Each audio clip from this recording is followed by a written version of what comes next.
tercer vídeo de la serie de vídeos que estoy haciendo sobre mi presentación, mi historia, llámalo como quieras. Hoy sí que sí, la introducción va a ser muy breve, porque ya es suficiente vaya a ver en el vídeo como para que yo encima os dé otra vez la chapa como en los otros vídeos, que al final de introducción breve, poco, 3 minutos para empezar el vídeo.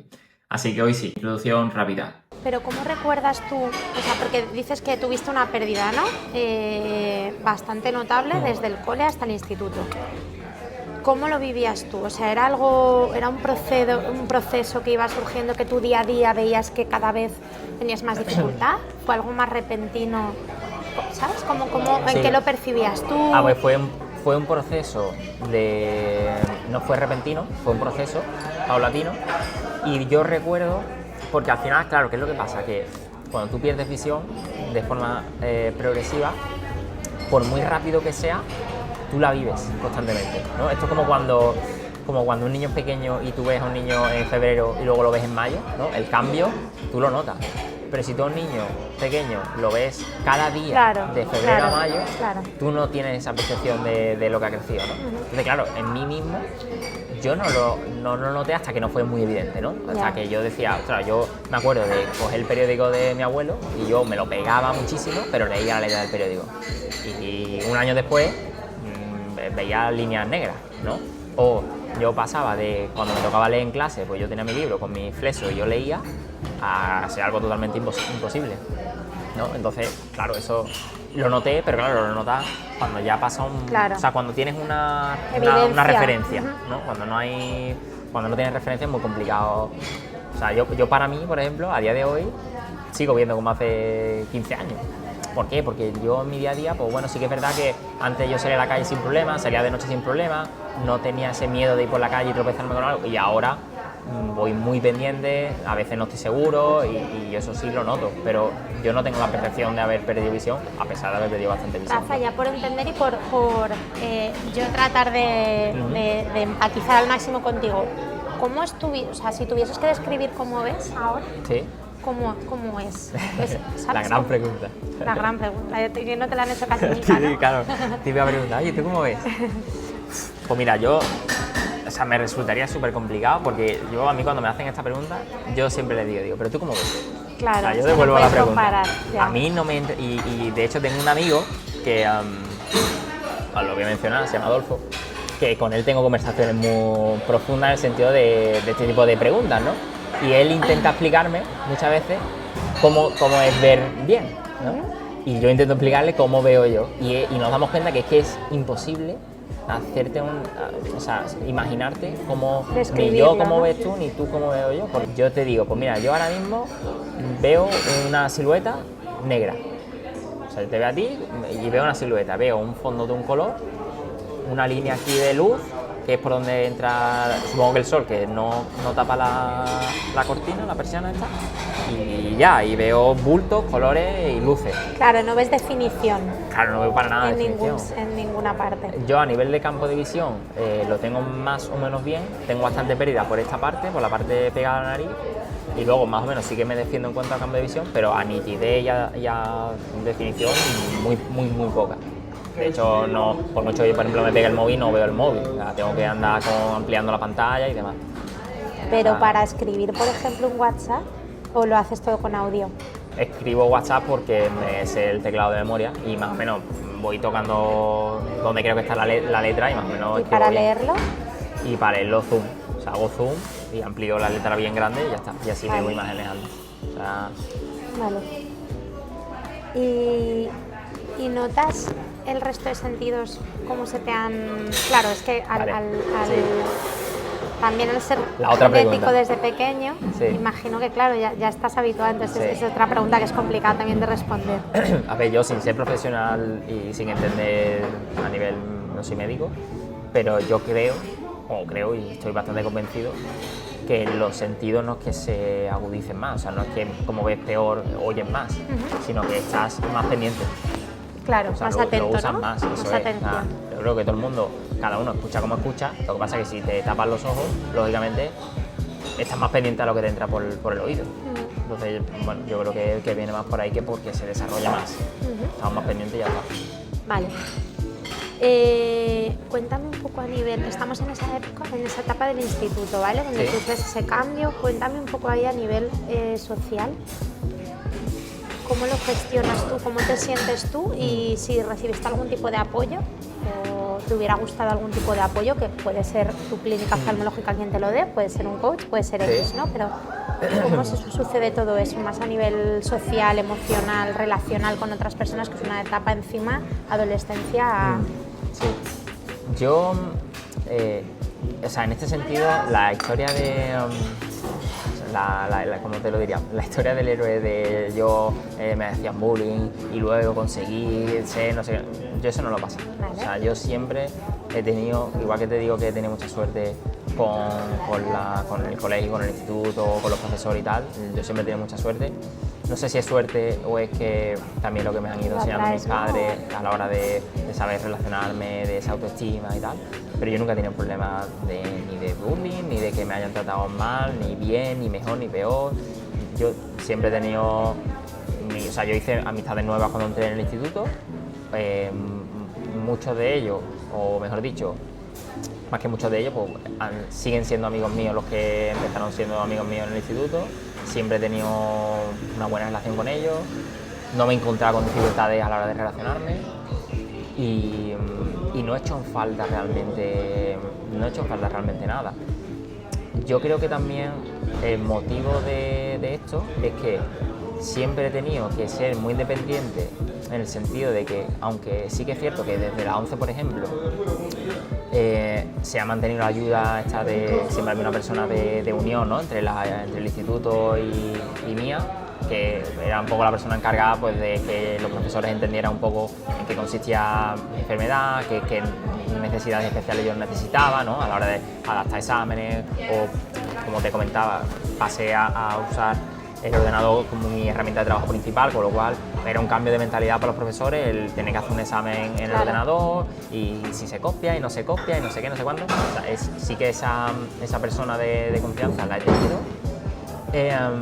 Luego obviamente el apoyo de mis padres, pero sí que es cierto que ellos siempre, tanto mis padres como esta persona de la 11, que también le voy a poner nombre, se llama Conchi, porque es verdad que ha sido una persona que se ha portado muy bien conmigo y me ha Y te ha ayudado muchísimo acompañado mucho en todo eso. en todo ¿no? esto. Proceso. Han sido, que es lo que te decía, que yo creo que la causa de todo esto, de que ya haya llevado tan bien esta etapa, es porque siempre me han dado mucha independencia, en el sentido de que yo recuerdo que desde que estoy en el instituto, yo cada año me sentaba con todo el claustro de profesores, solo, a explicar qué me pasaba, qué necesitaba y explicarles quién era yo. Entonces, claro, si tú desde los 12 años te tienes que sentar con 10, 12 profesores, equipo directivo y tal, a explicarles quién eres, qué te pasa y qué necesitas, o sea, ahí o te buscas la vida o te buscas la vida. Y esto, Rafa, súper interesante. ¿De quién nacía esta iniciativa, no? De, venga, siéntate, cuenta cómo quieres que gestionen ese día a día, qué necesitas, cómo te podemos ayudar. ¿De quién sale esa iniciativa? ¿Es más el cole que te lo propone a ti? ¿Eres más tú o tus padres quien dice, oye, ¿por qué no os sentáis con Rafa y que os cuente un poco, o esta persona o Conchi? Sí, no, ¿De quién mira, nace, mira tú que a mí crees? no es que yo ¿cómo decirte?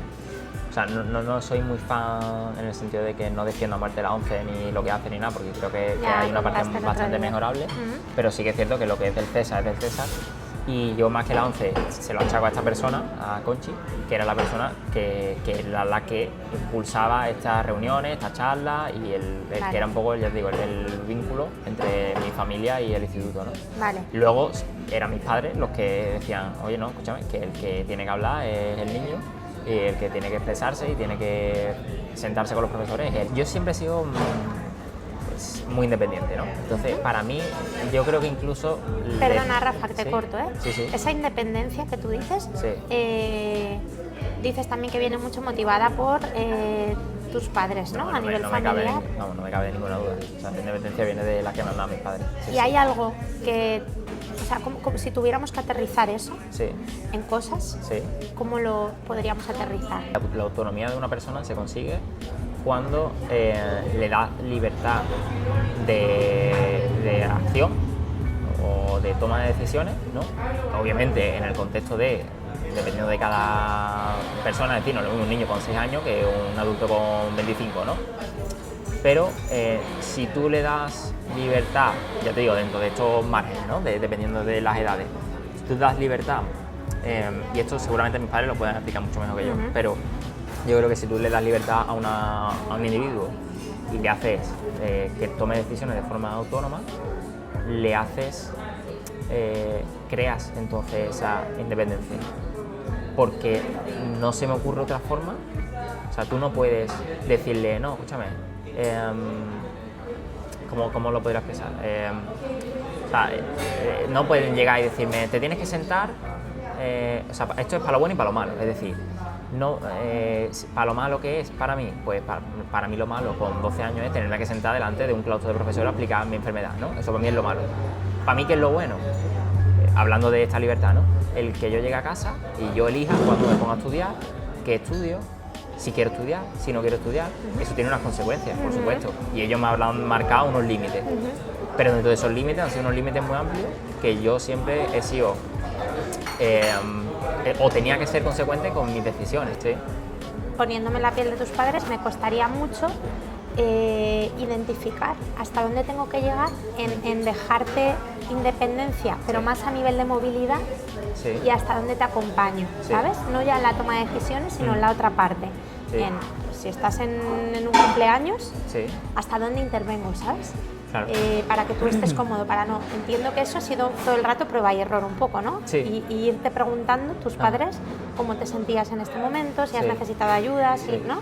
Yo creo incluso, ya te digo, esto es una conversación que seguramente sea más fructífera con mis padres, pero yo creo incluso que ellos, animados por la cosa de no quiero ser, como sé que mi hijo tiene una discapacidad visual, ¿no? Sí. Y tiene ciertas dificultades que otro niño no tiene, porque eso es Sí. una realidad, pero por intentar evitar el meterse o el interferir demasiado en mí por el hecho de tener discapacidad, es decir, ¿cómo lo explicaría? Lo normal en un padre, si un niño tiene, si su hijo tiene discapacidad, es intentar protegerlo, ¿no? Pues ellos, mis padres buscando el tratarme como un niño sin discapacidad, ¿no? En esta búsqueda de tratarme como si yo no tuviera ningún tipo de dificultad, incluso han abusado de esa libertad, porque yo creo que ellos me han... A ver, no, la palabra no sé si es proteger o me han dado más libertad o más independencia, yo creo que a un niño que no tenga discapacidad. Vale. En su búsqueda por no sobreproteger. No sobreprotegerme. O sea, han intentado tanto no sobreprotegerme, Vale. que me han dado más libertad que a un niño que no hubiera tenido discapacidad. Esa es mi percepción.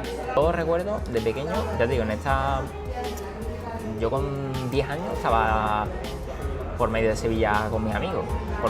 Por medio de Sevilla no me refiero a mi barrio. Yo estaba en el centro de Sevilla dando vueltas, perdiéndome. Y yo recuerdo de que un día nos perdimos, unos amigos y yo, con 10 años, y no sabíamos cómo volver a casa. Y si yo eso no lo hubiera experimentado, yo no hubiera... O sea, yo era yo fui el mismo que a la siguiente vez que me fui, dije, ostras, ten cuidado, está pendiente de por dónde te vas, de cómo volver a casa, porque Total. si no te pierdes. Totalmente. Pero claro, si a mí mi madre me hubiera dicho, no, escúchame, tú del barrio no sales, pues seguramente no hubiera aprendido a cómo estar pendiente para no perderme.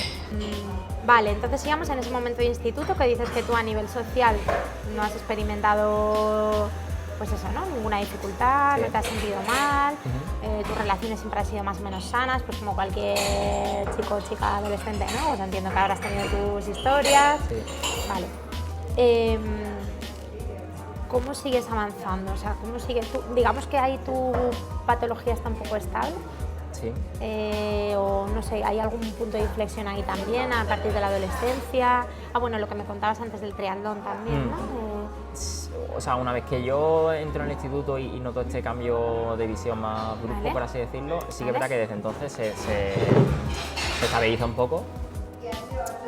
De hecho, yo ahí empiezo, ya es donde empieza un poco mi etapa con el deporte, ¿vale? Porque sí que es cierto que desde pequeño mis padres siempre me han... O sea, he ido a natación, he hecho bicicleta cuando podía ir solo con mi padre, o sea, siempre he hecho deporte. Has sido deportista desde Siempre he sido pequeño. deportista, pero a partir del instituto es cuando ya empiezo, que es cuando empiezo a nadar y cuando empiezo a a hacerlo de forma un poco más como profesional, entre comillas, ¿no? ¿Y cuál es el punto de inflexión igual?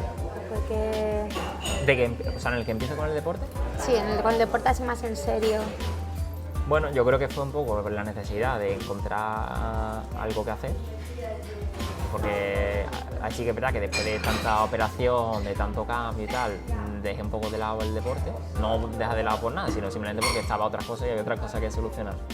Pero como tuve ahí un parón, pues luego fue un poco volver a conectar con el deporte y decir, vale, ¿qué puedo hacer, no? A través de la ONCE descubro que entre todas las acciones que tienen, lo que más me gusta es nadar, y ahí empiezo a nadar con la ONCE. Y ya de ahí pues ya empiezo a moverme con clubes, empiezo a competir con la ONCE también a nivel nacional, y a partir de un poco, por eso te decía que empiezo más a profesionalizar un poco esa afición. Bien, pues hasta aquí el vídeo de hoy. Y no me voy a ir sin daros ese consejo, o ese consejo me gusta poco, la verdad. Pero sí os voy a dar mi punto de vista sobre algo que hemos visto en este vídeo, que es el tema de la independencia. A todos nos gusta ser libres de nuestras elecciones, decisiones, ser independientes, pero ¿qué pasa? Que para ser libre, para ser independiente, tienes que tener una mentalidad acorde a esa libertad e independencia, porque cuando eres libre e independiente, tus decisiones recaen sobre ti. Y esto da mucho miedo. Entonces, quizás hay que empezar por tomar pequeñas decisiones uno mismo, de forma libre, antes de buscar esa independencia, esa libertad absoluta. Por ejemplo, elige qué día vas a hacer deporte y elígelo tú, en función de tus horarios, de tu preferencia, de tus gustos, de lo que tú quieras. Pero elige tú qué días vas a hacer deporte, por ejemplo, esta semana. Pues quizás esa decisión es pequeña, pero te va a dar sensación de control y de esa independencia, de esa libertad a la hora de tomar nuestras propias decisiones. Como comentaba yo en este vídeo, a mí me daban libertad, y esa libertad está condicionada, o mejor dicho, las consecuencias de tener esa cierta libertad, porque era un niño, en tomar esas decisiones, me hacía ver cómo cada decisión que yo iba tomando tenía una repercusión. Y estaba bien, porque tenía libertad, pero también tiene unas consecuencias, a veces buenas, a veces malas. De ahí la importancia de que vayamos trabajando poco a poco esa responsabilidad. Así que el mensaje de hoy es claro: empieza poco a poco, pero empieza. Haz algo hoy que dependa solo de ti. Y así poco a poco irás transformando o irás fortaleciendo esa mentalidad que te va a permitir ser más libre o más independiente. Aunque eso también será un tema que tocaré en otro vídeo. El tema de la independencia y la libertad que tanto se busca y que yo creo que está demasiado prostituida. Y hasta aquí el vídeo de hoy. Nos vemos en el siguiente.